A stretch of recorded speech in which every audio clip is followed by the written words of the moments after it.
यशोदा मैया की, कृष्ण कन्हैया की, बलदाऊ भैया की, आई हुई समाज की, जय जय सीता।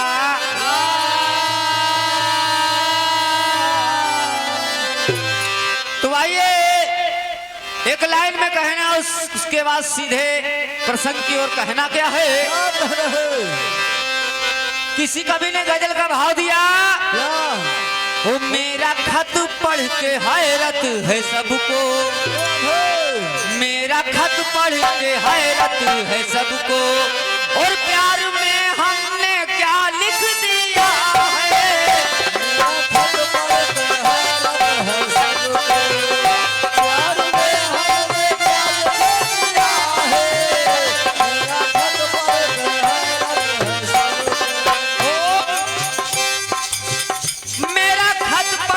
हैरत है सबको, प्यार में हमने क्या लिख दिया है। और जिसको लिखना था जालिम सितमगर, जिसको लिखना था जालिम सितमगर, उसको जाने वफा लिख दिया है।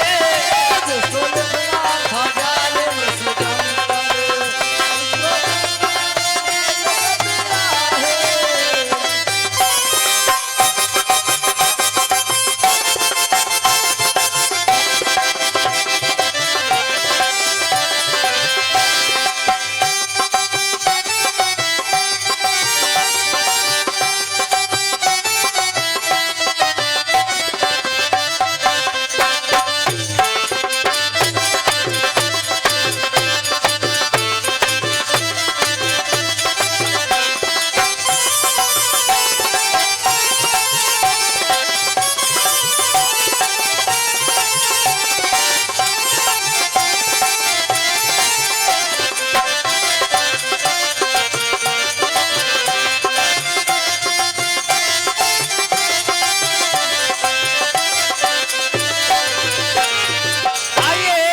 इसी भाव में एक लाइन में परमपिता परमात्मा से कहना है।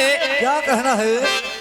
जिंदगी जिसने सबको दिया है, जिंदगी जिसने सबको दिया है, शुक्रिया कोटि नौ बंदगी है।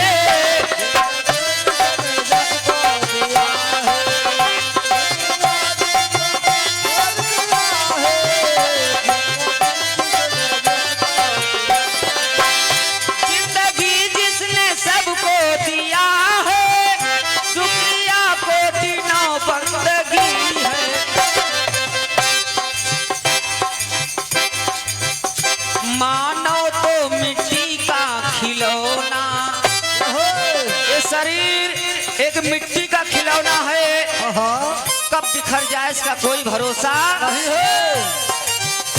आदमी तो मिट्टी का खिलौना, प्रभु के हाथ में जिंदगी है।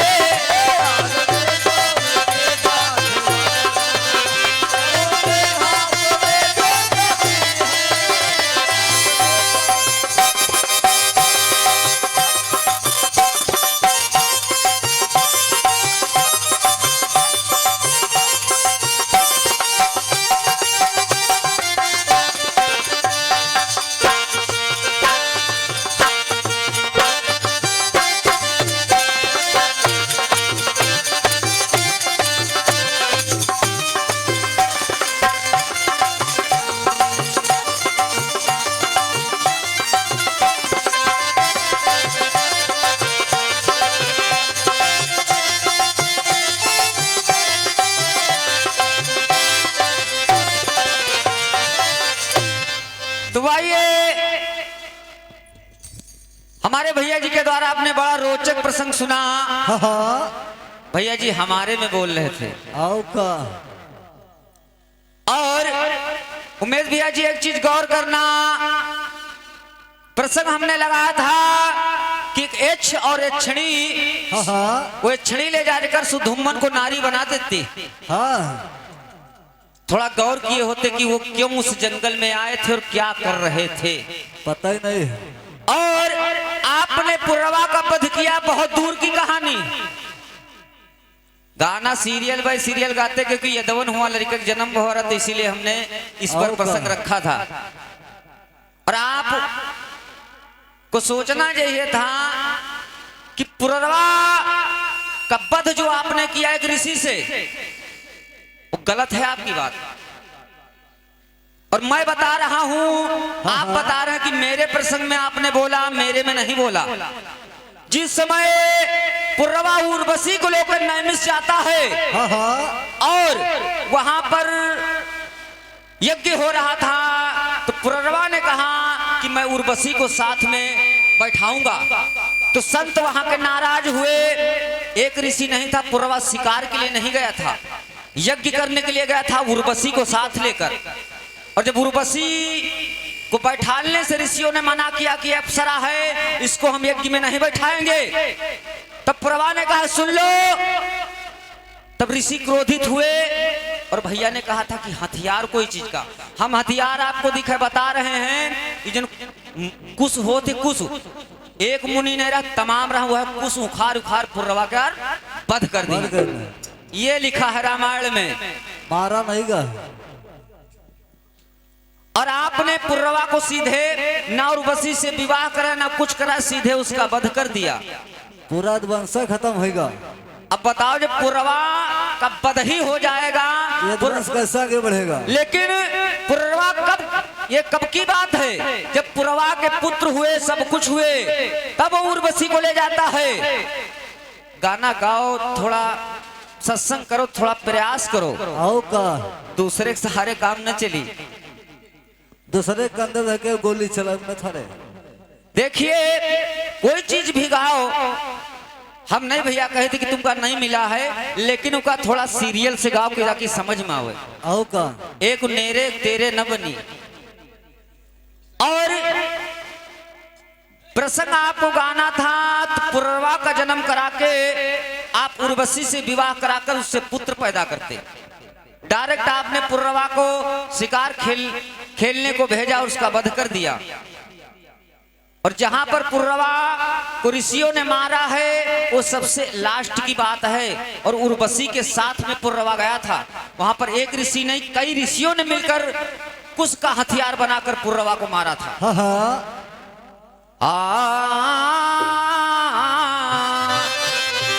ओ मोरे रामा हो मोरे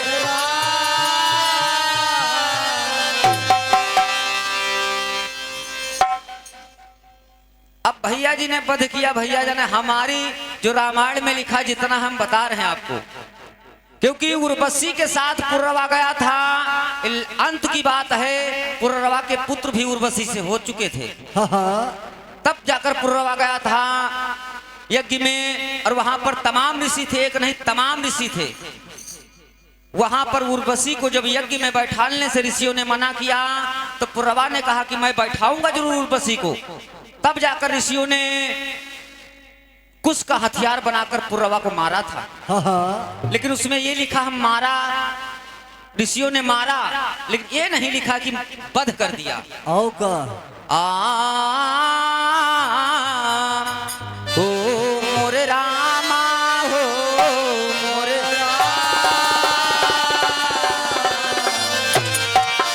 और भैया जी ने प्रसंग लगाया कि वृषभान के घर में राधा जन्म लेती हैं और तुरंत वो मर जाती हैं। आओ का उनकी अस्थियों को यमुना जी में छोड़ दिया जाता है। तो वृषभान सोचते हैं कि मेरे घर में राधा जी कब जन्म लेगी। देखिए कल्पों कल्पों की बात है, किसी में क्या लिखा है बताया जाता है। नाना भांति राम अवतारा, रामायण सतकोटि अपारा।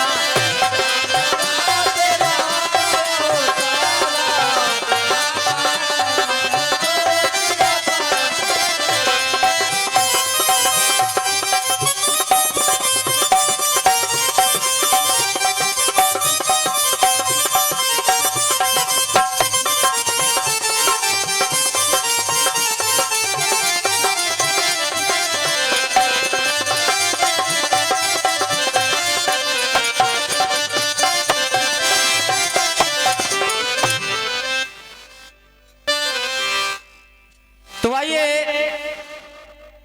जैसा कि भैया जी गा चुके हैं, बताया गया है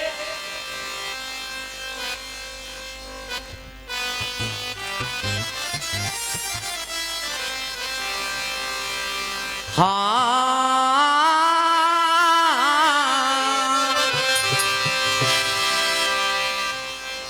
नारी एक सुंदर है रामा, नारी एक सुंदर है रामा, और मन में गई भाई, नारी एक सुंदर है रामा।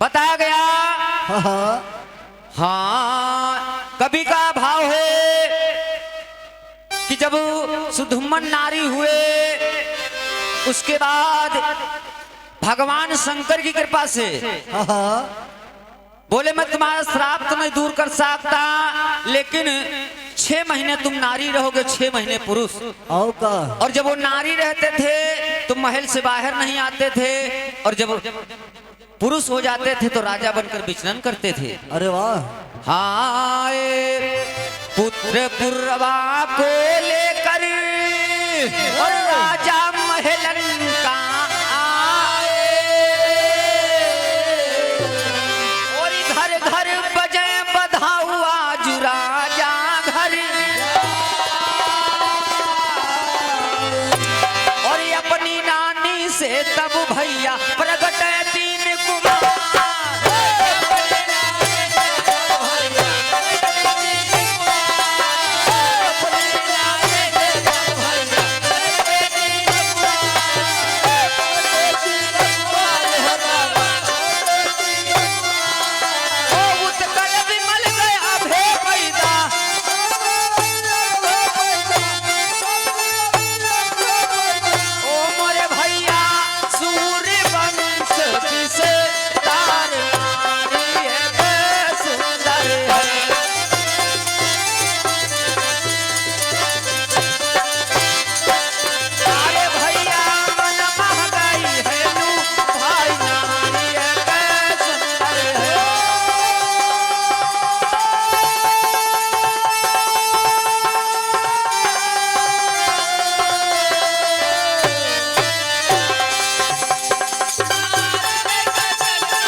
हाँ। तो अपनी रानी से 3 पुत्र हुए, उदकल, विमल और गए, जिनसे बताया गया सूर्यवंश चला। तब जाकर पुरवा से आना हुआ, पुरवा और उर्वशी से आयु आदि 6 पुत्र हुए, और आयु प्रभा से नहुस 5 भाई हुए, और राजा नहुस और प्रजा से एयात 6 पुत्र हुए। हाँ। उनमें एयात बड़े थे तो कहा गया हाँ।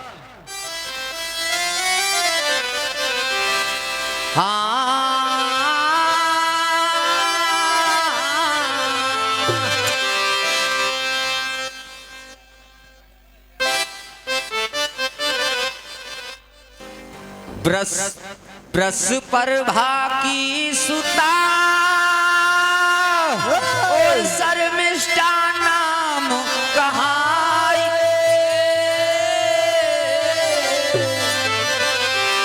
और एक दिन गई बिहारी संघ देवयानी लई,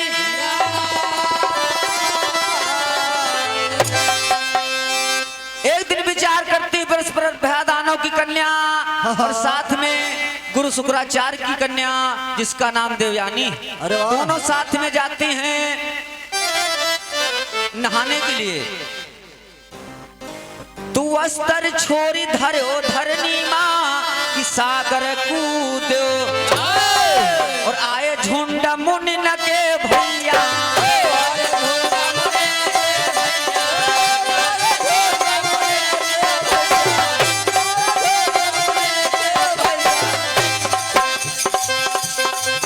अरे अरे दिहो अस्तर उड़ाई नारी सुंदर है रामा।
आज दोनों जब नहाने जाती हैं और जब ऋषि लोग आए तो जल्दी जल्दी में अपने कपड़े बदलने में पहनने में अदला बदली हो गई। हाँ हाँ। तो आज बृहस्पति दानव की कन्या कहती है देवयानी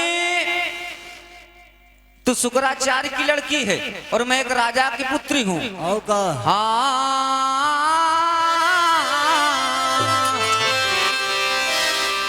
और क्यों गंवार लुच्ची और वस्त्र मेरे धारण कीना और मैं राजा की कन्या ध्यान तुमने ना। अरे हाथ पैर अब बांध के भैया कि दिहो कुआमा और अपने अपने महल न पहुंची।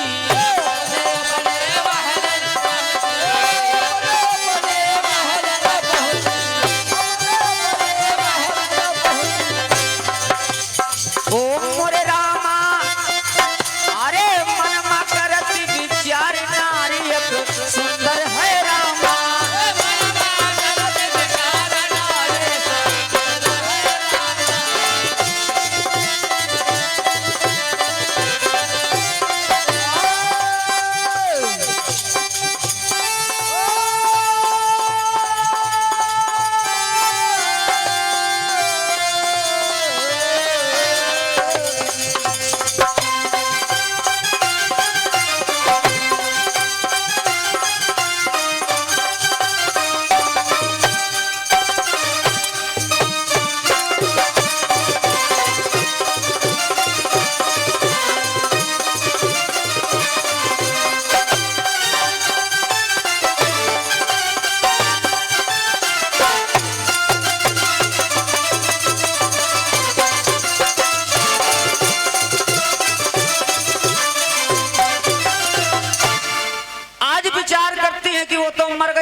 लेकिन इधर हुआ क्या हुआ? वही ययाति महाराज विचार करते हैं। हाँ एक दिवस के बाद आंसू पर बैठो जाए खेलन हेत शिकार पहुंच जंगल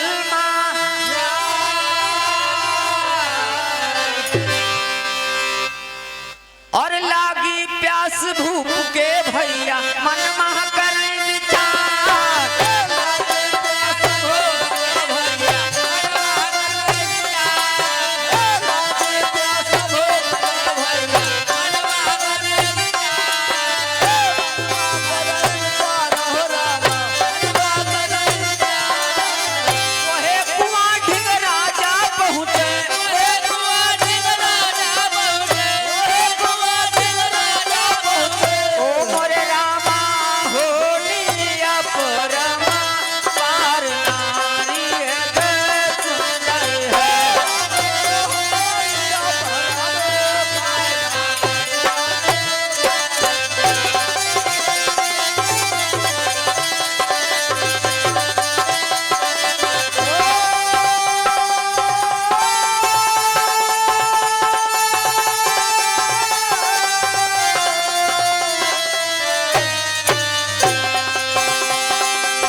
पास राजा पहुंचे तो आवाज आई, तो राजा ने अपना साफा डाल के उस कन्या को निकाला।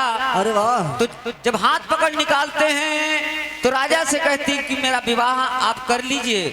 तो राजा बताते हैं तुम ब्राह्मण की कन्या और मेरा तुम्हारा विवाह नहीं होगा। लेकिन घर को जब कन्या जाती है और अपने शुक्राचार्य पिता से सारा हाल बताती है, तो शुक्राचार्य ने प्रण किया जब मैं अपनी कन्या का विवाह करूंगा तो जो शर्मिष्ठा है दासी बनकर जाएगी।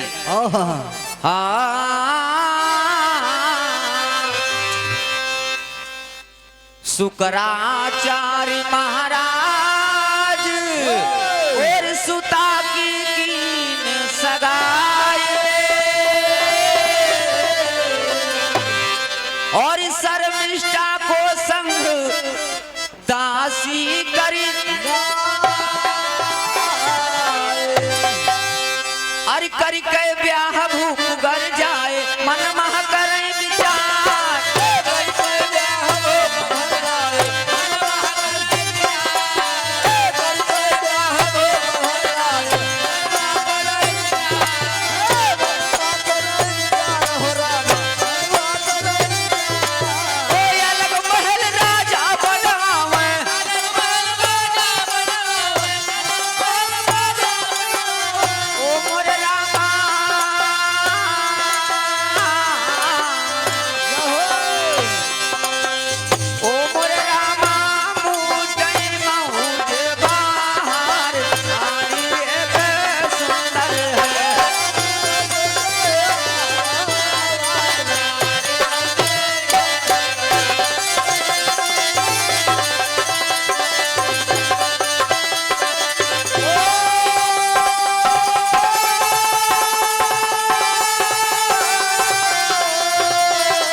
तो आइए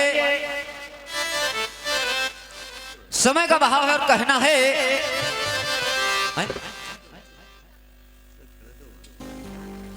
कहा गया हाँ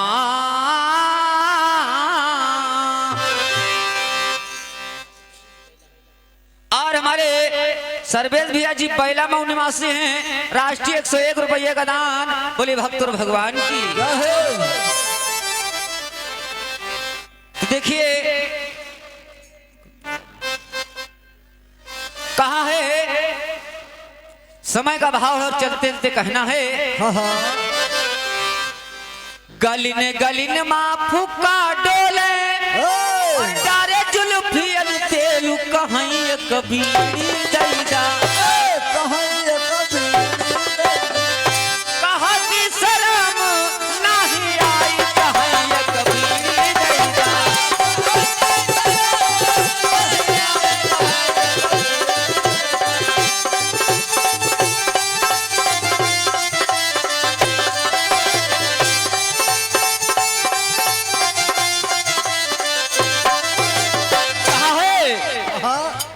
गलिन गलिन माँ फुका डोले तारे जुल्फियन तेल कहीं एक बीनी दैदा कहाँ की शर्म नहीं आई कहीं एक बीनी दैदा।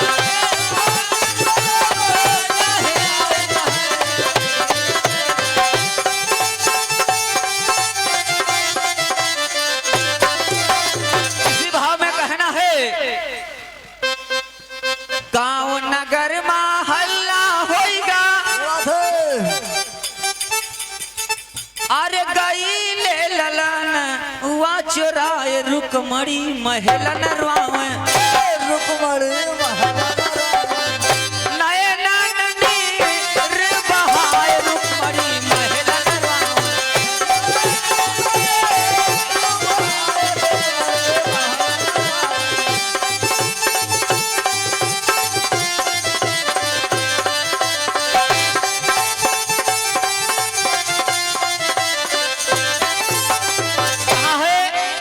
हाँ गांव नगर में हल्ला होइगा ये बात है।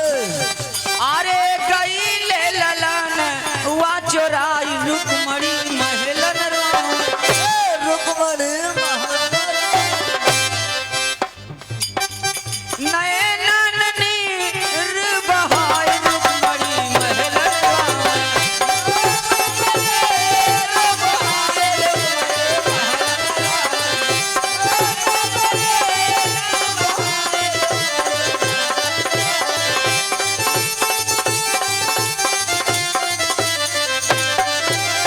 साचे दरबार की सकल समाज की